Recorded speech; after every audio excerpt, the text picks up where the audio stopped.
Hello and welcome into the GSMC Sports Podcast brought to you by the GSMC Sports Network. I'm your host TJ Mabardi. Today is Monday, August 5th, and we have an action-packed episode for you today. We're going to be starting off by talking about Team USA and their undefeated run in the group stage of the Olympics. They will now be moving on officially to Paris for the quarterfinals. So we're going to be talking about their win against Puerto Rico. Yet again, some changes to the starting lineup and another all-time milestone for one of the greats of the game in Kevin Durant. So we can also talk a little bit about whether or not he is emerging as the all-time U.S. Olympic athlete. So we will discuss that. Additionally, some news out of the NFL that Tyreek Hill and the Miami Dolphins have agreed on a new contract restructure, so we'll be talking about that, marking the all-time most guaranteed money in a deal for a wide receiver, so we'll talk about that deal. Additionally, we have our season preview today for the Los Angeles Chargers. Jim Harbaugh's first season in town. Justin Herbert dealing with some foot injuries right now, and yet there is a lot of optimism for what is to come for the Chargers, so we'll talk about that, and then cap off the show with some MLB talk, giving some first impressions of some of the biggest trade deadline acquisitions, and additionally breaking down the Red Sox series win against the Rangers. So we are going to be diving into all of that, but before we do so, just a reminder to like, follow, subscribe wherever you keep up with us. To any of our viewers, be sure to use the comment section to give us your thoughts on the latest happenings in sports. And if you would consider leaving a tip or donation, you can use the link that is streaming across the bottom ticker, gsmcpodcast.net. If you leave a comment along with your donation, it'll pop up on screen for everyone to see. Anything would be greatly appreciated there. The group stage is now concluded for the 2024 Olympics. Those teams that are remaining are moving on to Paris to face off in the quarterfinals, which tip off tomorrow morning. And that, of course, includes the United States, who were able to come out of the group stage unscathed despite some levels of panic during the exhibition games. They weren't winning in convincing enough fashion, and they have sort of put all of that to rest, considering they have been unbelievable during these three games against Serbia, South Sudan, and Puerto Rico. Puerto Rico being the latest of that group to feel the wrath of Team USA at their peak. And this was a game where the United States had already clinched their berth into the quarterfinals. Puerto Rico had already been eliminated. So this was really a pride game, and Puerto Rico came out playing that way, where they were red hot in the first quarter, were able to put up 29 points, were knocking down threes, 4 of 7 from 3 in that quarter. And then the U.S. was eventually able to temper that down a little bit and take over the game from there. They end up winning 104-83. And part of the reason the U.S. was able to go on the run they did starting early, I'd say it even started late in the first quarter, where Puerto Rico had an 11-point lead at one point. That was eventually cut down to 4 by the first intermission, but Anthony Edwards came off of the bench, and he was incredible for the U.S. in this game. 26 points, 4 rebounds, a couple steals, and was 11 of 15 from the floor, and he was getting it done from everywhere and just sort of showcasing the talent that he is. The jump shot was falling for him, hit a couple shots with his foot on the line, but could have added a couple extra points there. Ultimately was 3 of 6 from downtown. Showed off some of his dunk packages a little bit in transition, and he was just unbelievable. This is the player who was probably the best option for the U.S. in last year's FIBA World Cup, and a lot of people were wondering what the opportunities would look like for Edwards now that he's playing with a lot more established stars, and he has continued to be productive and is just showcasing how special he is. And I'm honestly just so glad we are out of the NBA playoffs right now and having these sports talk shows and everything just sort of jam Anthony Edwards propaganda into our faces. And now I feel like at least that it was getting so tired at that point that now we're just seeing Anthony Edwards sort of be able to just do his own thing. Pressure's not necessarily on him. He doesn't have to get all of the Michael Jordan comparisons of, oh, well, if he can pull off this run, etc., etc. He's just balling right now, and he does that very well, of course. He's definitely living it up in his first ever Olympic experience, and he really just has been a pleasure to watch. But, not all of the makings of this U.S. run have been totally flawless. Steve Kerr, of course, has been heavily criticized for some of the starting lineups and the rotations. Ultimately, it's obviously a ton to balance throughout all of this. And honestly, the fact that Jrue Holiday was unavailable for this game against Puerto Rico made things kind of easier for him. Holiday was out with an ankle injury. He rolled it against South Sudan. It's not expected to be all too serious, but it was more so precautionary. Again, neither one of these teams really needed this game. It was more so playing for pride. So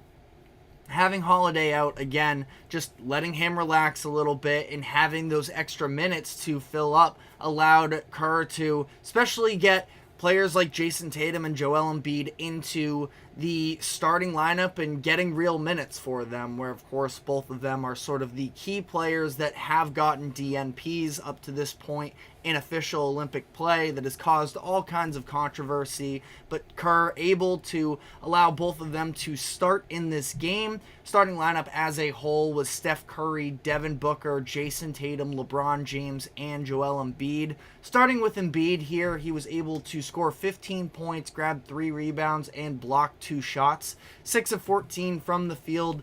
Ultimately, it seemed like this was probably the most comfortable that Embiid has looked on specifically the offensive side of the floor. That being said, I still just can't say that I fully love the fit of Embiid on this roster.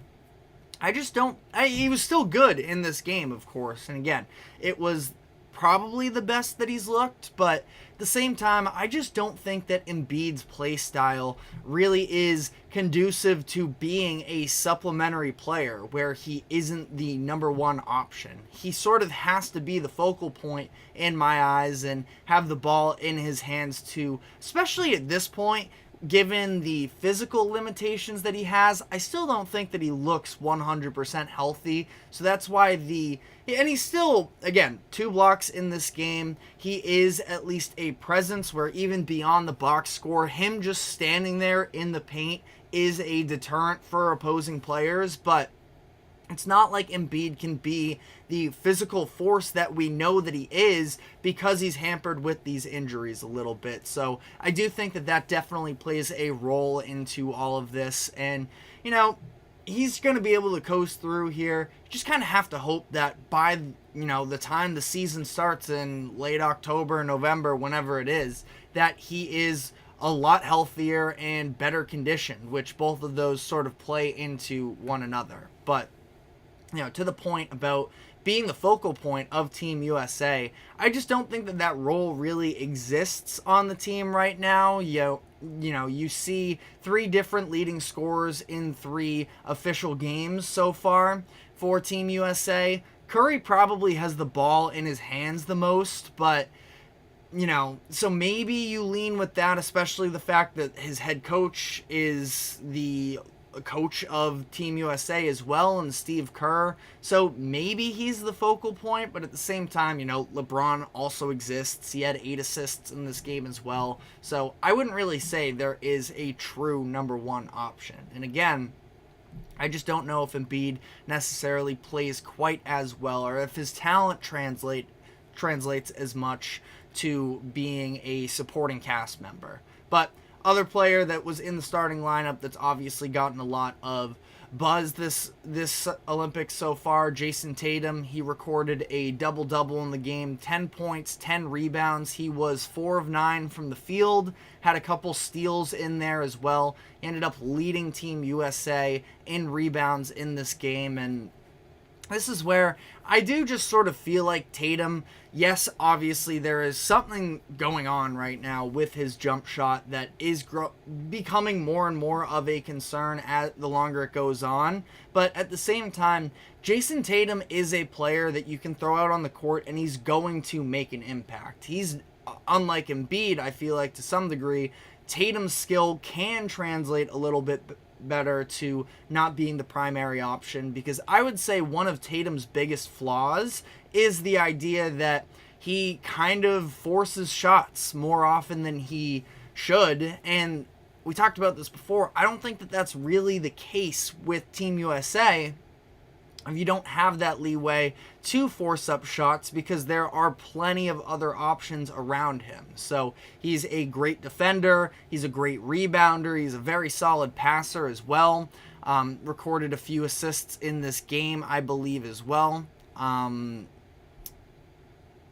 worth me double checking like this. It was 3 assists, but Tatum, I do think, can just play on basically any team, and it is something where, again, I don't necessarily get all as up in arms as other people do in terms of the rotations, but Jayson Tatum, I do think, is a good enough player that he just should be getting minutes no matter what team he's on, because I think that his skills are malleable.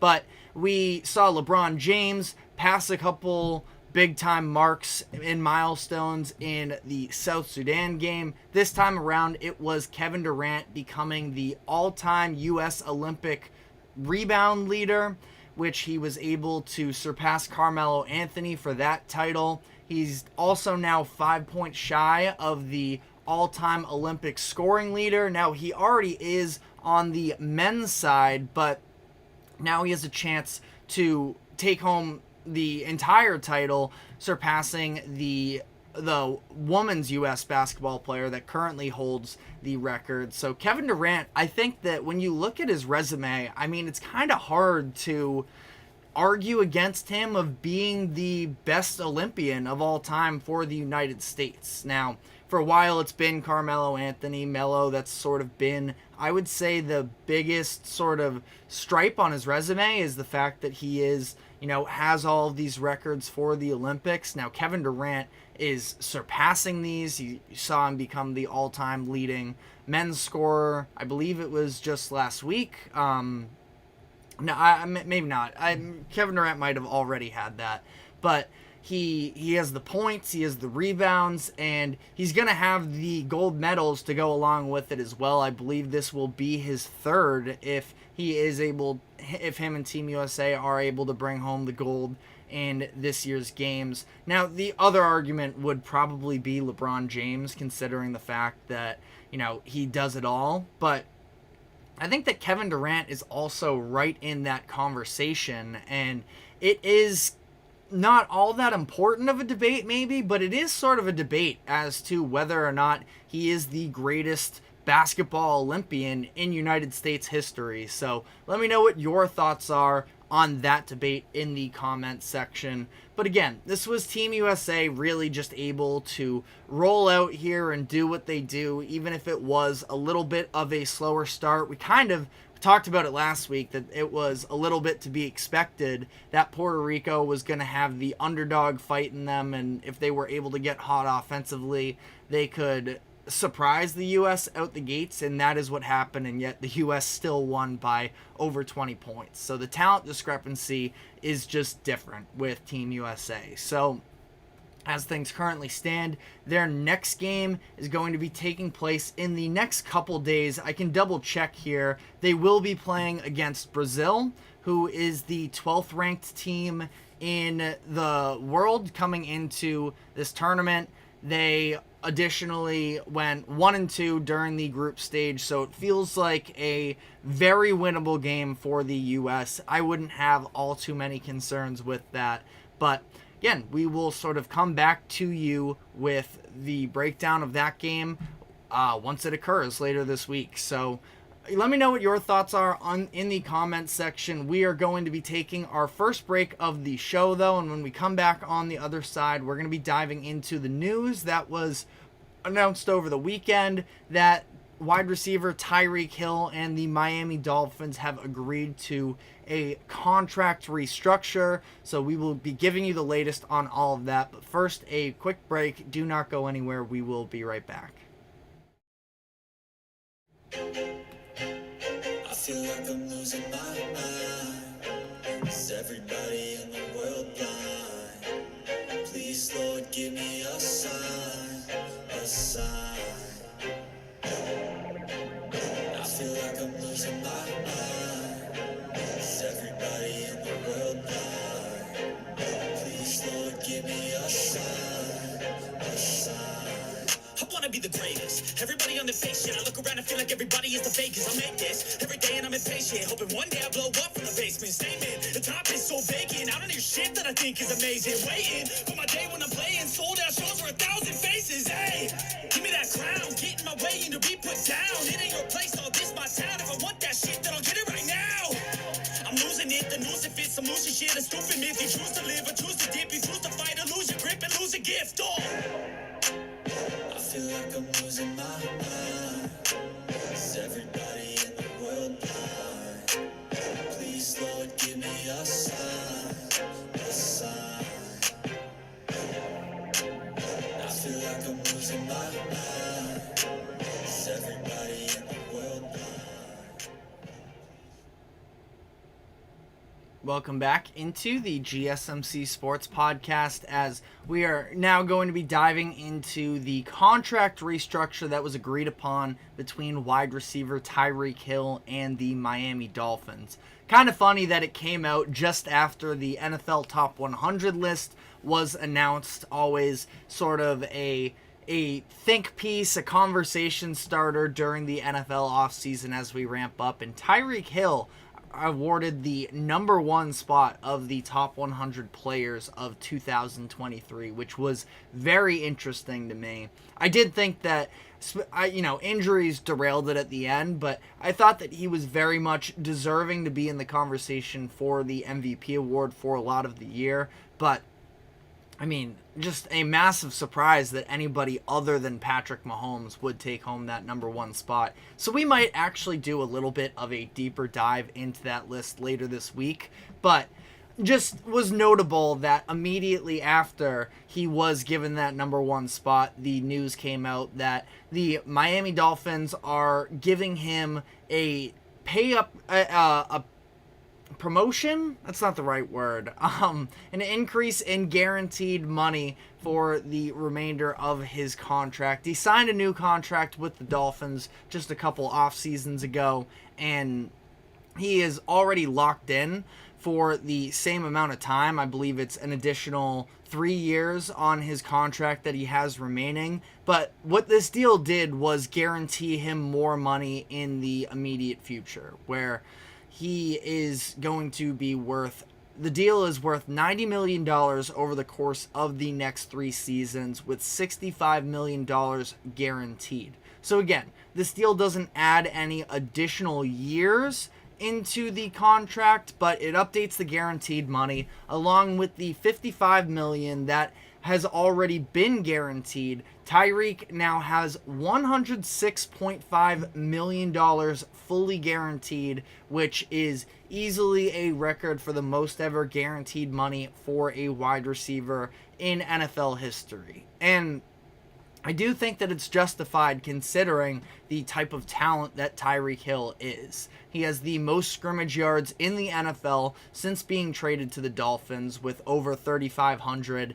And I think that he is such an integral piece of this Dolphins offense. They just decided to pay quarterback Tua Tagovailoa this offseason, and I have sort of mixed feelings on Tua and, what caliber of quarterback he is, whether or not he was worth that money ultimately. But, regardless, Tyreek Hill just wanted to be fairly compensated for the skill that he is, and he wants to be in Miami. So both of those get checked off, and I think that it's an important, milestone almost for the Dolphins to make sure that they are able to retain him, because of the fact that for Tua, especially at the beginning of this deal where, it is fully guaranteed the first couple seasons and they don't have an out, they are going to need to have Tua continue to improve. And that's the thing as well, is I might not feel incredible about Tua the player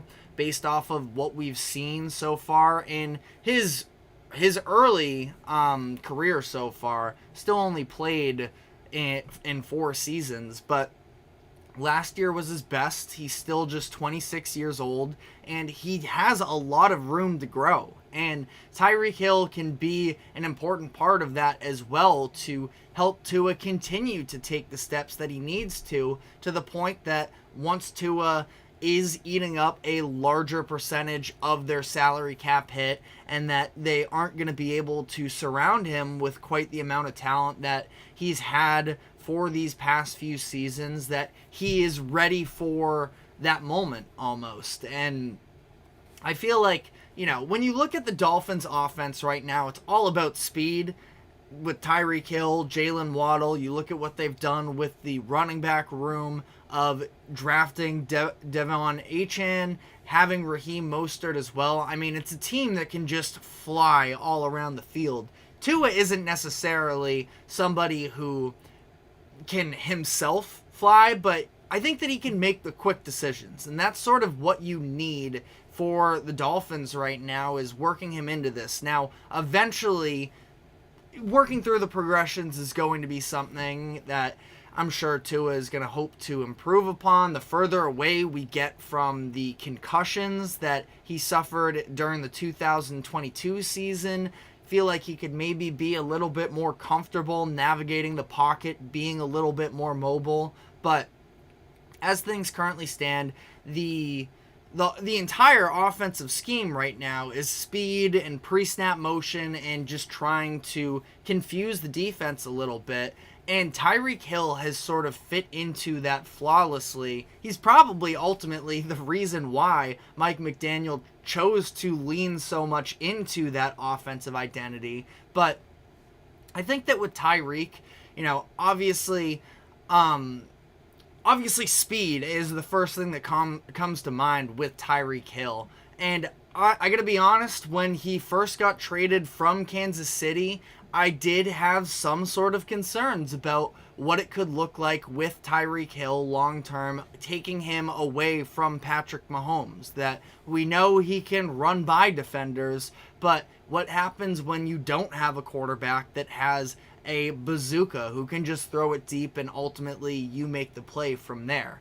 And I think that we've seen just an overall polishing of Tyreek Hill's game where it's more than just the speed at this point. You can see he has developed into an elite route runner, and not just the routes themselves, but I think the overall understanding of the game and against other coverages, that before he was just so reliant on his athletic ability, and now I feel like we just see the patience with him almost at times, in terms of he knows how to identify the open space, find it, and even sit down in it at times, that allows for the easy throws. Sure, it's nice when you can just run by everybody and, quarterback just throws it deep, but it's a lot easier said than done there. And I think that Hill, we have seen his football knowledge improve to a point where he can work himself sort of back into a play. There's a lot more layers to it at this point. And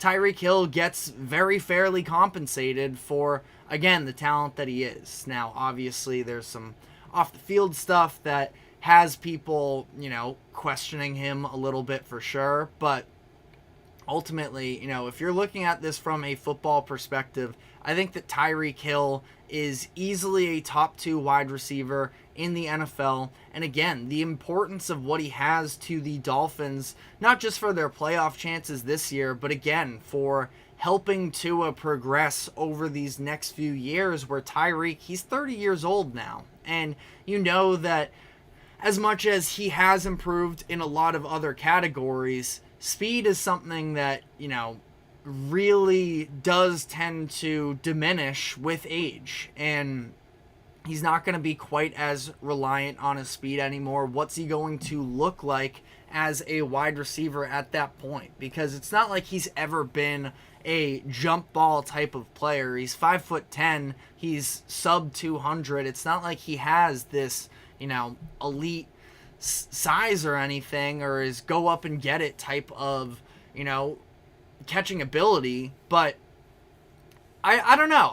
It's just going to be really interesting to see how he ultimately progresses as the years go on. But again, somebody who has logged 1,700 yards in each of the past 2 seasons, you have to imagine that, yes, there were some injuries down the stretch of this past season, but I do think that he's going to be able to continue to play throughout the remainder of his contract. I have no problem whatsoever with them guaranteeing the money for him moving forward here.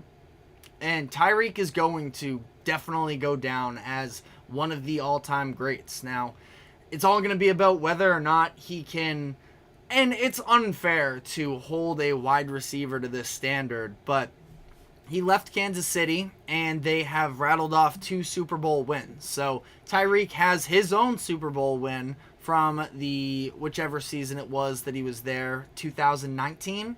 But at the same time, it still feels like that he does have a little bit of, I don't know, it's not a label necessarily, but it's just something that's going to follow him a little bit. I know he's sick physically in terms of being able to watch the Chiefs go off and rattle off a couple of Super Bowl wins without him, that he wants to get back into the dance, and that's really ultimately, I can talk about the, specifics of how Tua needs to improve, but one of the biggest narratives with him is he going to be able to be the guy for you come the playoffs? And that's where I definitely do have my doubts, and Tyreek is going to have to sort of take his game to another level, I think, in order to make that happen.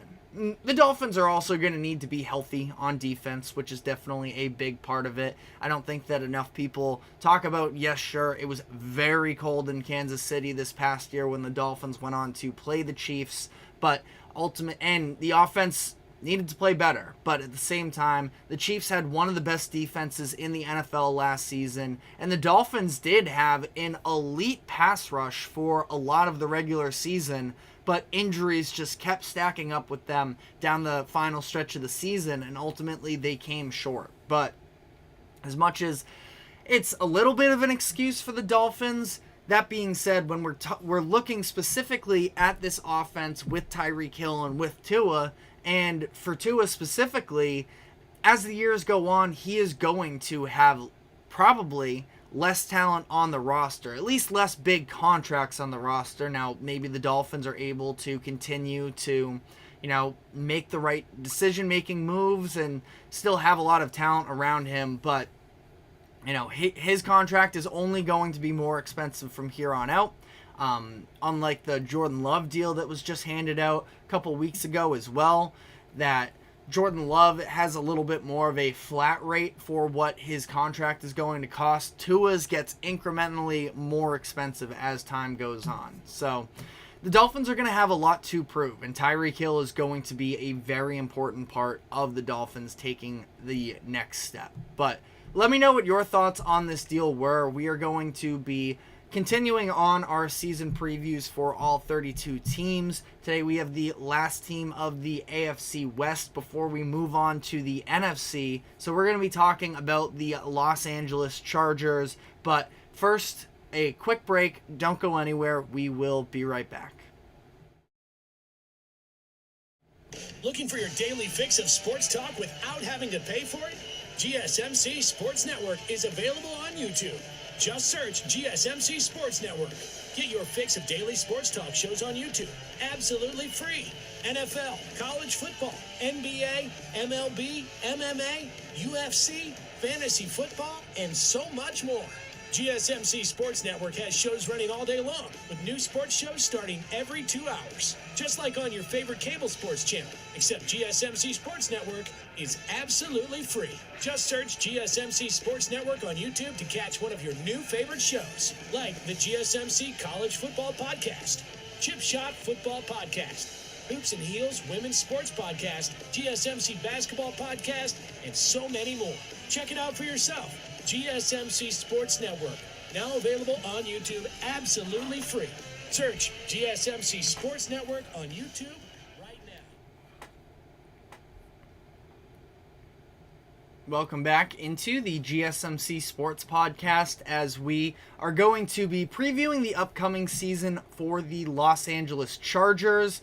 I think that we are closing out here with the AFC West, finishing off the AFC altogether, and we will see how they stack up against the rest of the division and more. But honestly, as much as you can look at the remainder of the NFL and look how the Chargers stack up, this season is more so about just building on the foundation of what this new Chargers regime is going to look like under Jim Harbaugh, who they signed in the offseason to be their head coach. And Harbaugh has a tremendous amount of success on his resume that makes you think that the Chargers can definitely be in contention shortly, but there are still a number of different holes with the roster, and Harbaugh, who throughout his time with the 49ers, I don't believe ever had a season where he had a losing record, so and just is coming off of a national championship at Michigan, was very successful there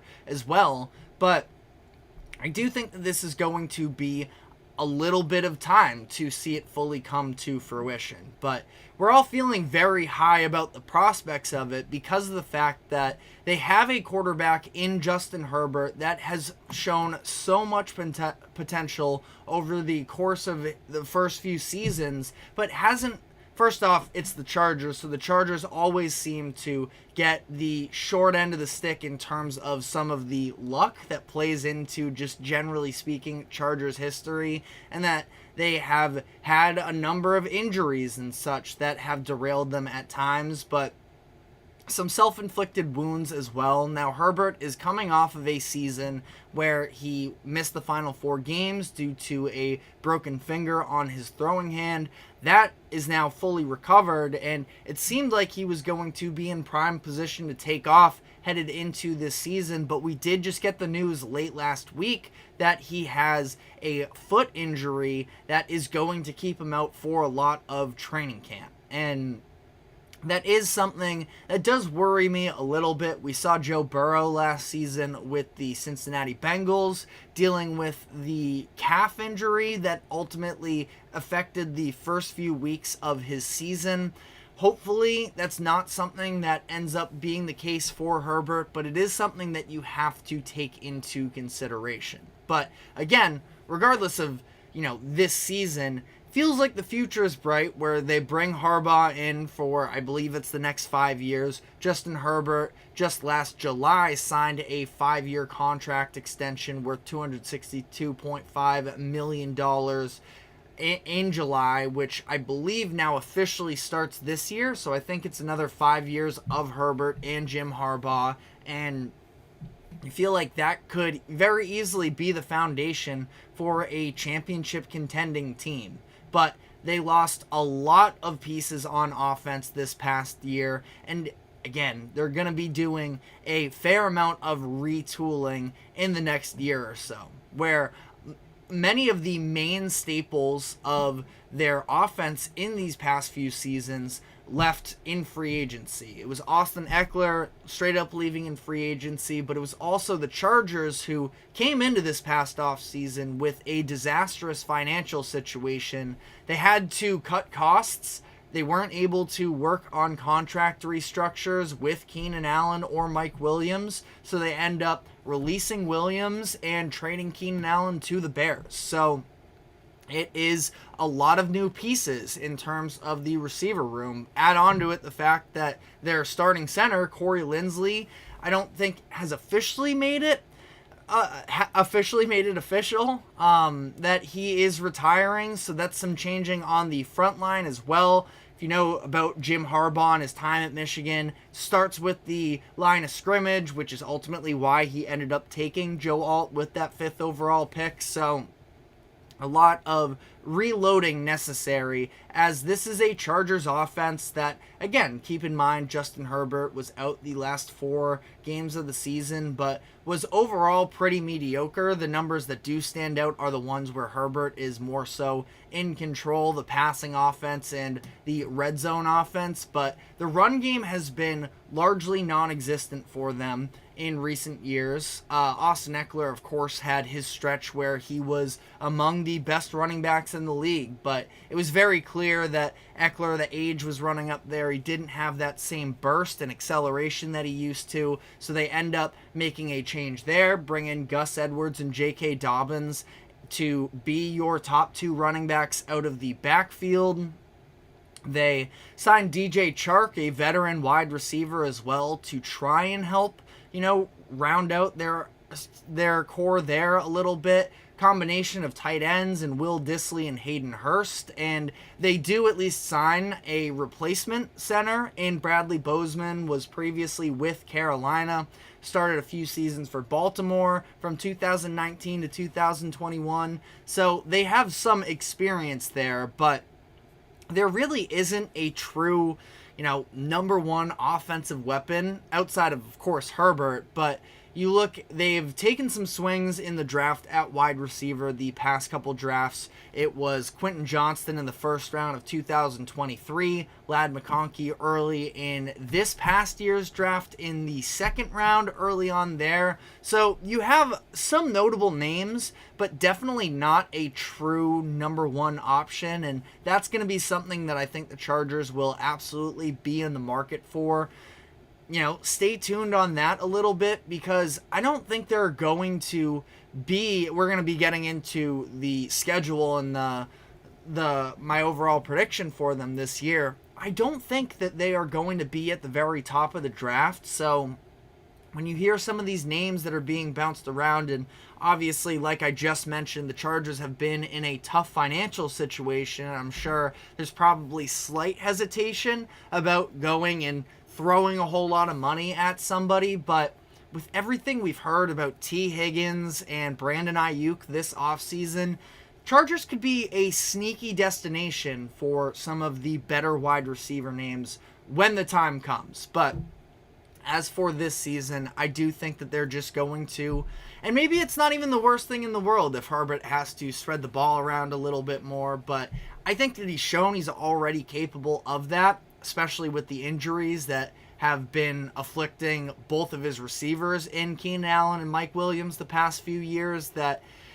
I think it's going to be, again, just finding that offensive identity a little bit this year with Jim Harbaugh. But looking at the defense, definitely did leave a lot to be desired last year. Now, when you talk about some of the bad contracts that were handed out, you can definitely look at the defensive side of the ball for some of those big-time contracts. They had to part ways with J.C. Jackson after handing him a lot of money a couple off seasons ago, and they were at least able to rework some deals with Joey Bosa and Khalil Mack, I would say, their 2 best players on defense. Derwin James, you can make an argument for there as well. But this was good to get their guaranteed money a little bit lower. There were some compensations as well for Khalil Mack. His deal expires at the end of this year. By taking the less money this year, he is not to be franchise tagged after this year, and he's probably going to cash out, considering he had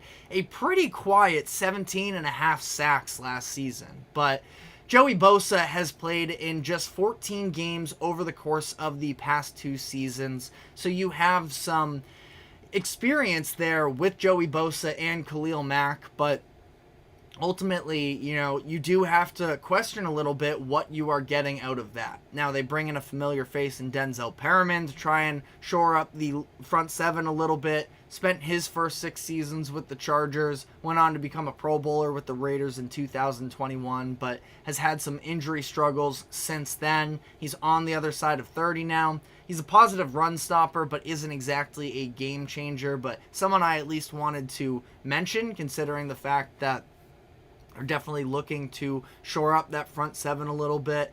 But the offense is, or the passing offense is really what was a concern for them. 250 pass yards per game last year. They didn't get enough production from their pass rush, and their secondary just flat out isn't very good in my eyes. Now, like I mentioned, Khalil Mack casually had a career-high 17 sacks last year. Joey Bosa can stay healthy. That is probably, good for 10-plus sacks. So if they're both on the field, you feel like the pass rush can definitely get better this upcoming year, but that is a little bit of an if. I do expect Tuipulotu to take a step forward this year out of that linebacking core as well. So that's something I would be looking forward to if I am a Chargers fan. But again, in that secondary, outside of Derwin James, there's not very much proven whatsoever. They tried to add a little bit, bringing in Christian Fulton this offseason, but I'm not sure how much of a help that is necessarily, considering the fact that, according to Sharp Football Analysis, he allowed 14.2 yards per target when lined up on the outside last season. So I think there is a lot to be desired from that cornerback room, but we will have to see there. Looking at their schedule for the upcoming season, it is very winnable. I believe Sharp Football Analysis had them in the top 3 easiest schedules this season, and you can kind of see why, where there really aren't any elite championship contenders on their schedule necessarily, other than the Chiefs, of course, in their own division. And then they have a couple home games against the Bengals and the Ravens. So probably losses in both of those books as well, especially considering the fact that the Chargers don't necessarily have much of a home field advantage. But, outside of that, I think that the Chargers have a very passable schedule in front of them, and they can at least be in the playoff hunt for a lot of the year. Now, I'm definitely looking at the first few weeks as well, considering the fact that Justin Herbert has this foot injury. You're going to be playing a pretty physical defense coached under Antonio Pierce for the Raiders in week 1. You get the Panthers in week 2. And then some tough defenses again with the Steelers and the Chiefs in weeks 3 and 4. Then you get your bye week, and you can take a step back and, sort of evaluate from there. But that early stretch, I think, is going to be very important to monitor how Justin Herbert looks. But even if they were to go 2-2 in that stretch, I think there's a lot of winnable games down the stretch of this year at this schedule as well. Ultimately, though, I don't think that this is going to be the year that we see the full Jim Harbaugh NFL experience and where he fully comes into his own. I have the Chargers winning 8 games this season. Their over-under line is at 8.5, so I have them very slightly underachieving. But at the same time, 8 wins, especially considering where the Chargers were at last year, if you see the vision of what they are trying to build this season, and if Justin Herbert still looks good, I could see them going out and making their sort of push to make themselves more of a perennial playoff team following this upcoming season. So 8 wins, I think you'll kind of take that in terms of a rebuilding, retooling year. But let me know how you feel about it in the comments section. Looking at how that compares to the rest of the AFC, it is not going to be enough, in my opinion, for the Chargers this year to make the playoffs. But if they are in that conversation for a lot of the year, again, I feel like it's kind of no complaints there. Would be very curious to hear what you all have to say in the comments section, though. So let us know. We are going to be continuing on with our predictions tomorrow as we kick off the NFC East. So we will be diving into that with the Dallas Cowboys. But for now, we're going to be taking a quick break, and when we come back on the other side, we'll be diving into some MLB storylines. So stick with us, and we will be right back after this quick break.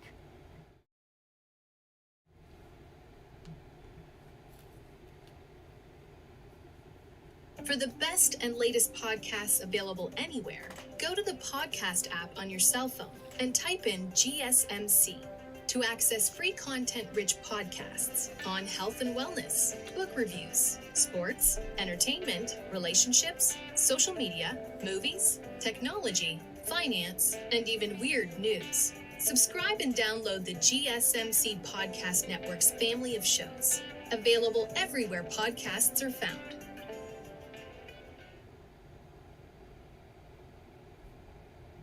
Welcome back into the GSMC Sports Podcast, as we're now going to be switching gears to some MLB conversations. Today I want to just come out with some first impressions of some of the biggest MLB trade deadline acquisitions, as we are, just about a week or so into this, a little bit less than that. The trade deadline was last Tuesday, so there is still obviously a lot to be seen ahead. Hard to make any definitive, they were right or wrong in these instances just based off of what we've seen in a very small sample size. But I do want to at least give some thoughts here. The first of which is Jack Flaherty, who was largely considered to be the most impactful trade deadline move. The Dodgers traded for the pitcher from Detroit, and he was able to make his Dodgers debut over the weekend, facing the Oakland Athletics. Pitched 6 innings, allowed 5 hits, 1 walk, struck out 7, and had 0 earned runs. Everything you really could have asked for from Flaherty in his Dodgers debut. Now, you're facing the A's, who definitely are not any sort of a prolific offense, but I do think that they are capable now of putting up big numbers on any given night. Now, they don't do it necessarily all that often, but they do have, some real bats in there now and possibly a little bit of a core. I don't think that they are quite the rollover that we've seen from them over the past couple seasons. So, you take what you face, who you face, for in the perspective of Flaherty, and I think that, the Dodgers play it safe with them, take them out of the game after 6 innings. The Dodgers, more than anything, they just need stability and health from their starting pitching rotation. And Flaherty, I do think, is going to have a massive role for the Dodgers down the stretch of this year. So I do think that this is, again, you can't make the judgment just off of what we've seen yet. I thought this trade was a massive win for them when they made it at the deadline, and nothing has shown me, at least yet, that that would not be the case. But additionally, the New York Yankees, of course, made one of the splashiest moves, going out and acquiring Jazz Chisholm Jr. from the Miami Marlins. And Jazz has cooled off a little bit from the 4 home runs he hit in the first 3 games. I mean, that was a pace that he was never going to be able to stay on top of, but Jazz has still been a very solid contributing player to the Yankees through his first 7 games. He has hits in 6 of the 7 games. He has scored a run in 5 of 7. Something that I at least want to note. I'm curious, and if Aaron Boone has said anything and it just went over my head, let me know in the comments section. But I do wonder whether or not they try to lean more so into him becoming a leadoff bat for them. That's something they were talking about for a while, at least, was the idea that at the deadline that was a position of need for them and that they were going to address it. But up to this point, Jazz has been hitting, at least as of recently, hitting 5th for them. Now, Gleyber Torres is sort of bouncing back a little bit in that leadoff spot, so maybe they're just going to roll with that as long as it's feasible for them. But having Jazz, he actually batted, it looks like, 6th in the order just yesterday against the Blue Jays in their win. But having Jazz that low in the batting order does sort of surprise me. And it's something that I'm curious whether or not they are going to make an adjustment on, considering the fact that he has a 364 on base percentage up to this point. You just want to get guys on for Juan Soto and Aaron Judge at the top of that lineup. So we will have to see there. But they also made the move for Mark Leiter Jr. at the deadline, was with the Cubs for the past few seasons. And I think that he's looked really good so far. 4 appearances. He did allow a run in his appearance versus the Phillies late last week. But I thought that he was really impressive in that appearance that he had last night on Sunday evening to escape the 10th inning without allowing a run. He's pitched in a couple high leverage situations for the Yankees so far, and he has done just about, for the most part, what you ask of him.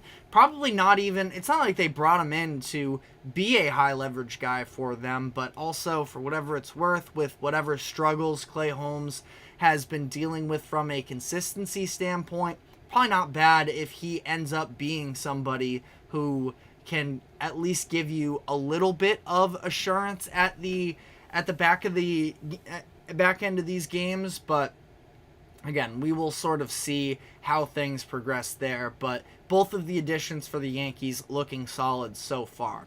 I did just mention a closer situation, which brings me to the Arizona Diamondbacks, who this is about their addition of A.J. Puck at the deadline, but is also a little bit of a follow-up of what we talked about late last week, where we saw the continued struggles from closer Paul Sewald during the month of July, blowing 4 saves. His very last appearance of the month ended up loading the bases against the Nationals and ended up having to be pulled out of that.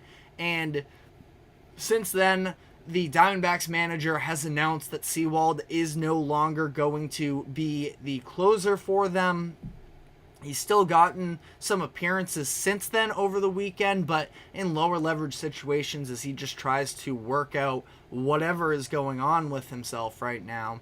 And AJ Puck, I bring all of this up because he did have a pretty important outing where he closed the door for the Diamondbacks on Sunday as well, where this is a situation where they just don't really know what their plan is right now at closer. They tried to roll into the 9th inning yesterday with Ryan Thompson, and he ended up allowing runners on the corners with just 1 out. So Puck ended up coming in and closing the door, doing so against the heart of Pittsburgh's lineup, facing O'Neal Cruz and Brian De La Cruz. So Puck definitely, a positive outing for him there. It was the 2nd save of the season.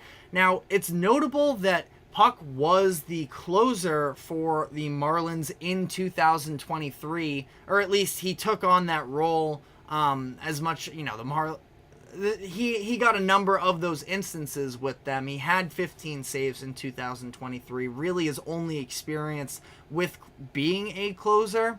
And this season we saw Tanner Scott end up taking over the true closer role and, shutting the doors for Miami whenever they could this year, considering it was a bad first half of the season.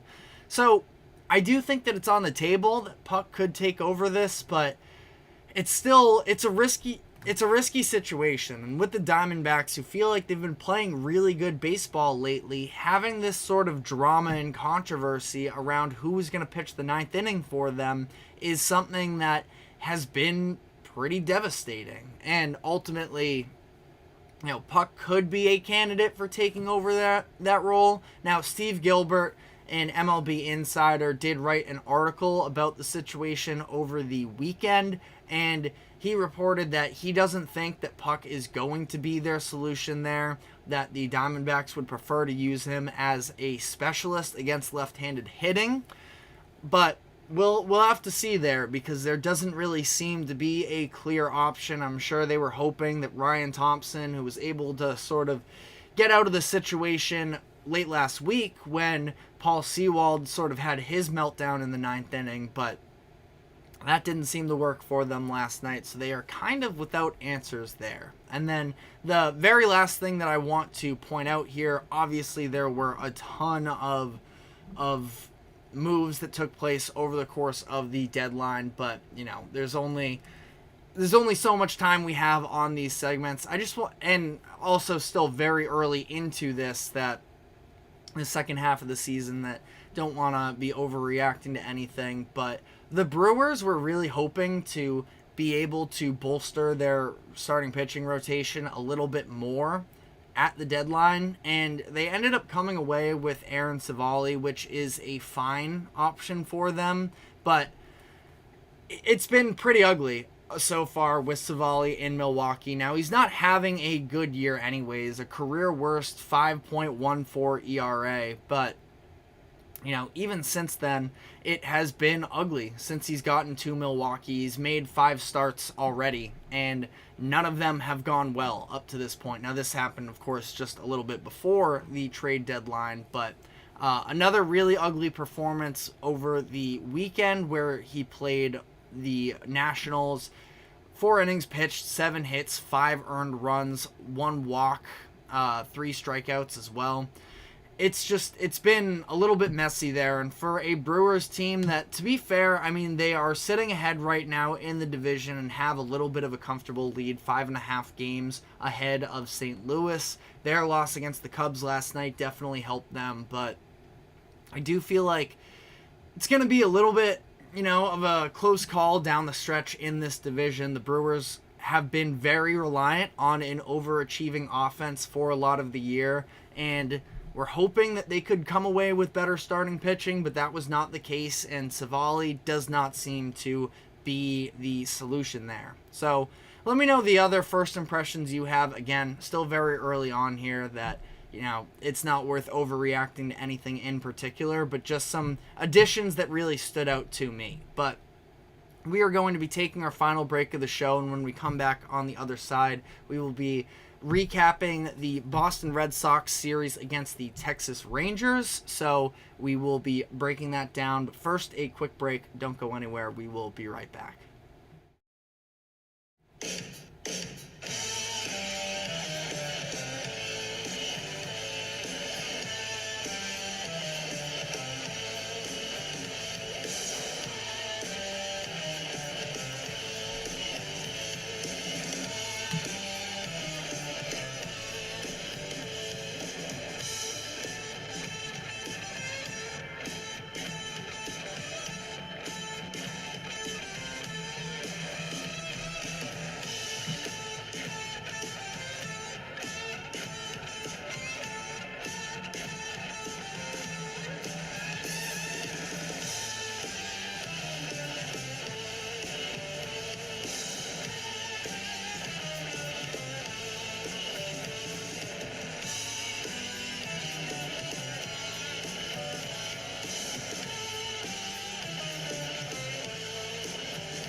Hello and welcome back into the GSMC Sports Podcast as we head into our final segment of the day, breaking down the Boston Red Sox series win against the Texas Rangers. Now, from the perspective of the Red Sox, the sort of main theme of this series was the continued struggles with the tired arms for the Red Sox starters. Game 1, it was Cutter Crawford.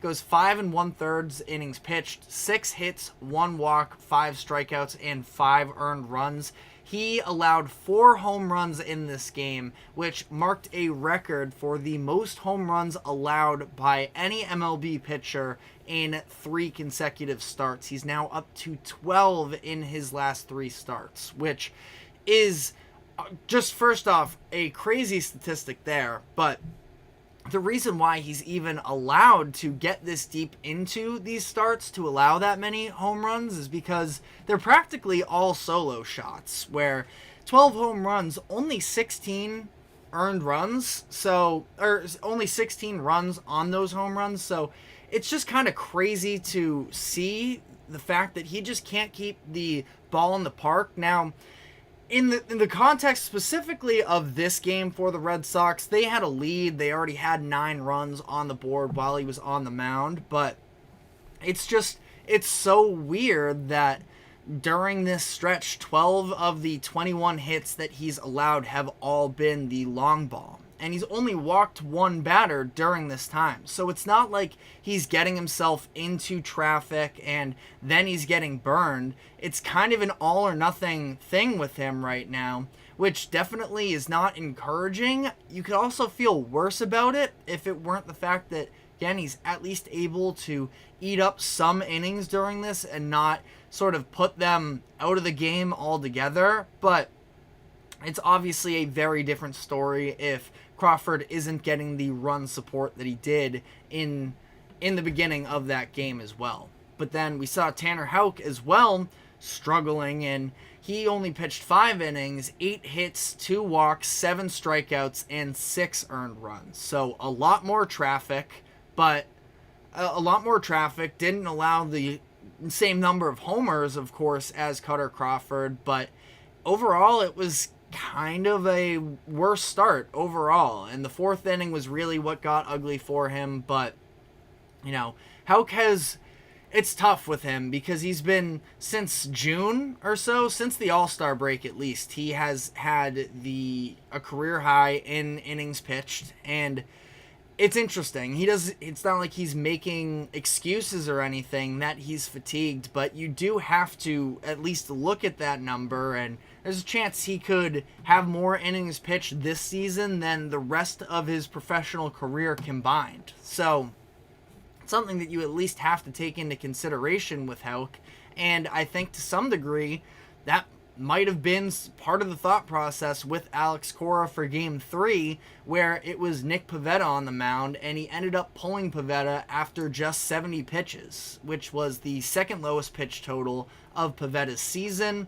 He was doing fine for himself. He let up a couple solo home runs in the first 2 innings, but Cora walked out on the mound, sort of talked Pivetta down a little bit, and from there it was a very clean game. Ultimately, though, Cora decided to pull him late in that 5th inning, and I think that it sort of speaks to the fact that the Red Sox understand they are going deep into this season with a pitching staff that doesn't have all that much experience. Brian Bayo is probably, they added James Paxton at the deadline, of course. That's your most experienced arm and most veteran arm, but other than that, Brian Bayo is probably the guy, and Brian Bayo is still just, 24, 25 years old, so they know that they're going to need to sort of err on a little bit more of the cautious side with a lot of these pitchers going down the stretch of the season, and especially as we are in August, we're headed into the last 2 months of the season, that the Red Sox are vastly overachieving expectations and are in the playoff hunt as things currently stand, 2.5 games back of the wild card. Now, a lot of these pitching struggles may be the biggest concern for them being able to work themselves back into a playoff position, but I do think that it just sort of spoke to me this weekend about the current situation of the rotation, and not really sure who you can point to out of the starters and fully trust at this point. Like, there isn't necessarily a name that can be on the mound and Red Sox fans can take a sigh of relief and say, okay, this one should be ours. That they're probably going to be, feel like, at least to some degree, outpitched for the remainder of this season. Now, we'll see ultimately about how all that plays out. They did, of course, look to revamp the bullpen a little bit with their trade deadline acquisitions. We saw both of those acquisitions actually pitch in this series. It was Lucas Sims who was stepped in and had another really good outing. This was in Game 1. He's been pretty much perfect for them so far. The bigger leverage situation was at the end of the Seattle series where he was able to get out of that first and third jam. But Sims was also a clean inning when he came in for the Red Sox versus Texas. And then we saw Luis Garcia also make his Red Sox debut, where it was a low leverage ninth inning that was already over the Red Sox with a significant lead, but he made pretty quick work of the Rangers in that inning on just 7 pitches, so really not a ton to talk about there necessarily, but at least for the sake of, those are names that they hope can take on a significant part of their role down the stretch of this season. You have Justin Slayton and Chris Martin, who are hopefully going to be back from injury as well, so you at least feel like there are a number of more options for the Red Sox headed into this final stretch of the season. Then Cooper Criswell is a name that I at least want to mention here. I think he's in a very interesting spot where he ends up getting bumped out of the rotation when they add James Paxton at the deadline as that 5th starter. Criswell has been an he is an MLB talent. He was kind of pitching just as well as anybody, I felt like, in the Red Sox staff, at least immediately before the Paxton trade. And it's just a debate around what role should he have at this point, because I do think he's an MLB talent.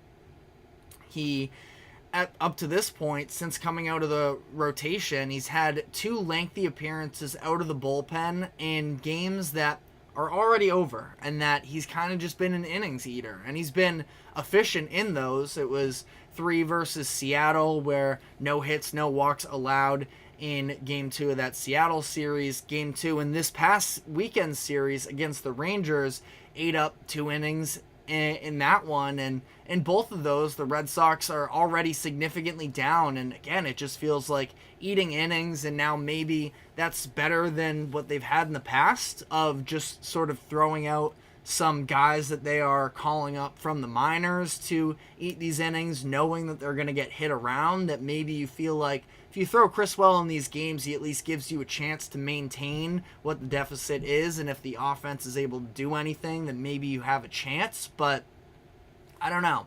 I think that there's probably got to be a better way to utilize him, and I'm not exactly sure what that is, but, maybe using him a little bit earlier in these starts when before it's gotten out of hand would make those, inning-eating type of appearances at least feel a little bit better, that if you have a starter that's struggling, someone that's only able to go, 4-ish innings, like if Criswell ended up going for a little bit of a longer stretch when things were still a little bit more even with the Rangers in Game 3, maybe feel differently about the way he was used, but it is definitely a conversation, because I think the Red Sox are really going to have to rely on their bullpen throughout the rest of the season, because again, I just don't know how much their starting rotation is really going to be able to hold up, considering the fact that Crawford is about to pass his career high in innings pitched. Houck has been there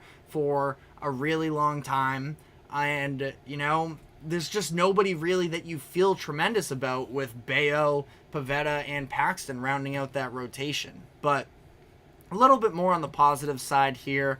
Wilyer Abreu, what was incredible in this series, obviously caps it off with the 2 home runs in Game 3 that was really able to clinch that game and that series for them. 5 hits, 3 home runs, 7 RBIs in the series.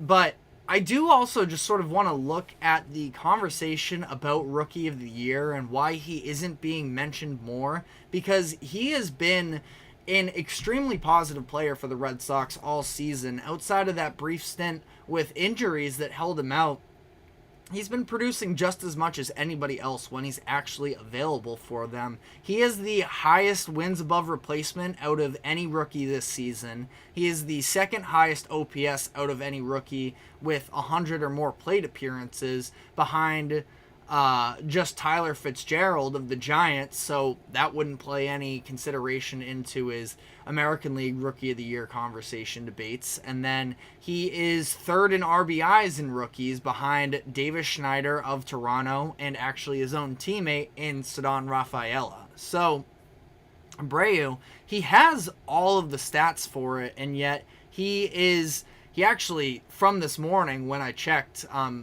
the DraftKings website right now, and his odds actually have increased, and he's passed Wyatt Langford. So he's now sitting at 4th right now in American League Rookie of the Year odds. Colton Cowser is the leader right now. Luis Heel, second. Austin Wells, third. And then Wilyer Abreu. This morning when I had checked, he was tied with Rafaela actually at plus 1,500. But since then, that's changed. He's now looking at plus 1,100. Cowser might just be, tough to beat. He had a big week. Cowser did.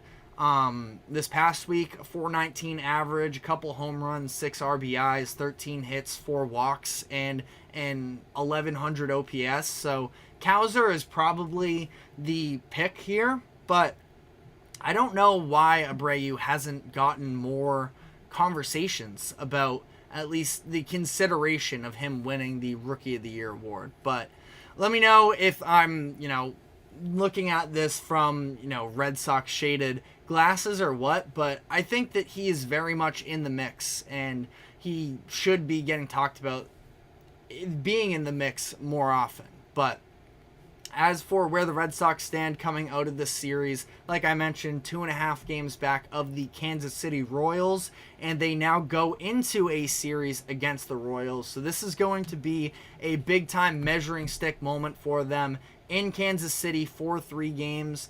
And ultimately, again, I think that the Royals probably have the pitching advantage at this point. It's Paxton, Bayo, and the Game 3 starter is Cutter Crawford again.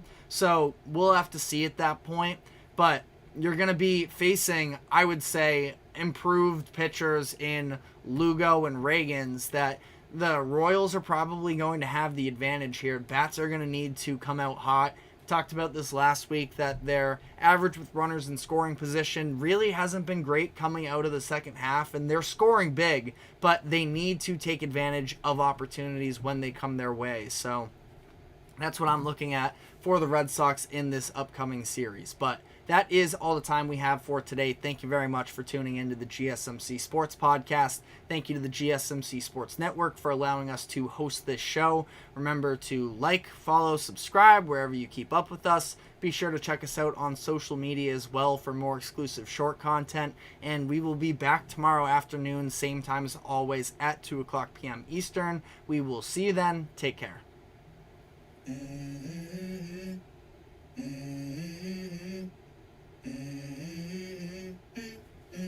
Let's go. I wake up to a little bit of drool on my pillow, feel like it's gonna be a bad day. Yeah, I'm tired of shit, and the coffee ain't hit yet. Damn, ain't that great.